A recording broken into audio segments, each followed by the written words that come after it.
Hello children, welcome to the Narayana live classes.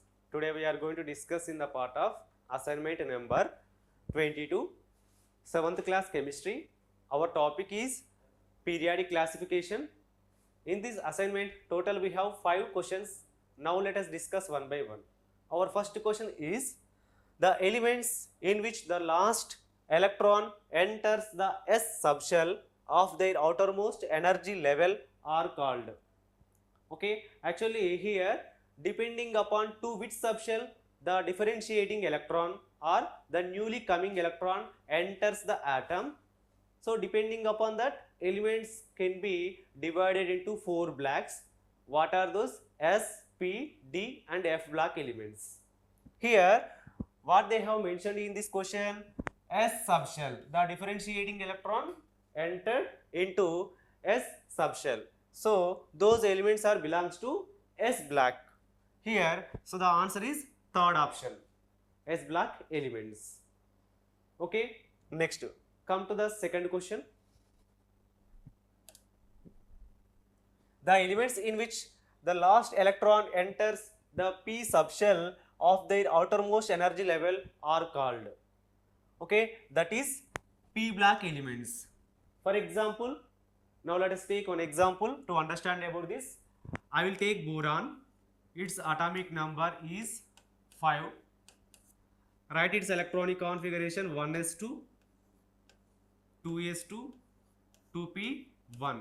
Here it is the outermost shell. In this outermost shell, okay, in this p subshell, one electron is present.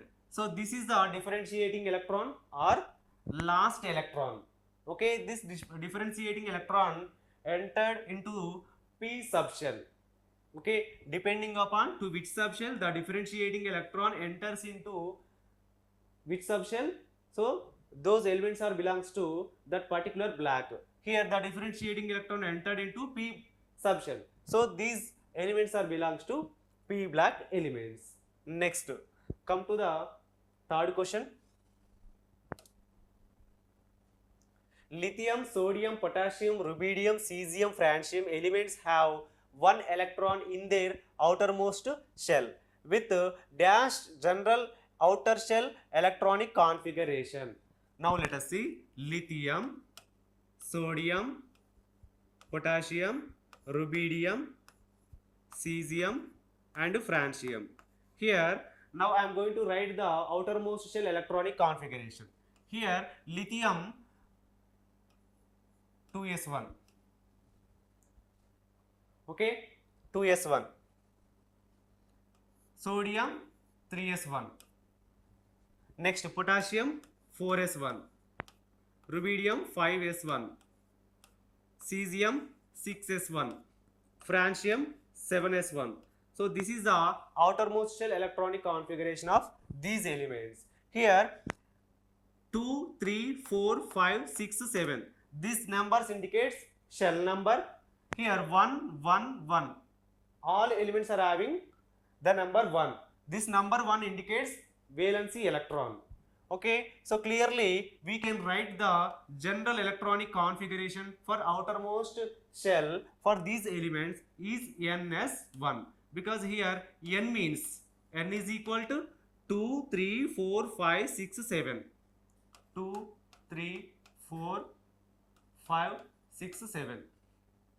2, 3, 4, 5, 6, 7.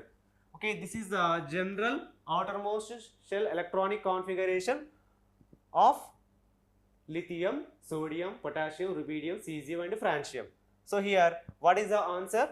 First option. Next, come to the fourth question.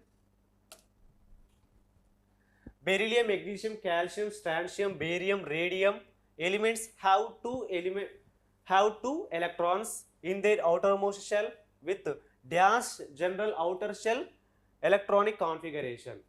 Okay, beryllium, magnesium, calcium, strontium, barium and radium. Now I am going to write the outermost shell electronic configuration. Beryllium 2s2, magnesium 3s2, calcium 4s2, strontium 5s2, barium 6s2, radium 7s2. Okay, here all elements are having 2 electrons in their outermost shell. So clearly, obviously we can write general electronic configuration is ns2, where n is equal to 2, 3, 4, 5, 6, 7. So here the second option is answer. Next, come to the fifth question. Dash is a p black element without p electrons. Helium. Okay, helium, its atomic number is 2, electronic configuration is 1s2. Okay, this helium belongs to 8th A group of elements. 8th A group. Okay, 8th A group elements, also called as zero group elements. They are noble gases or inert gases. Okay, helium is a noble gas or inert gas. In this helium, only the electrons which are present in the s subshell, not p subshell. So even though helium is present in the p black elements, but helium doesn't have p electrons. Okay, so the answer is second option. Hope everyone is understood. Thank you.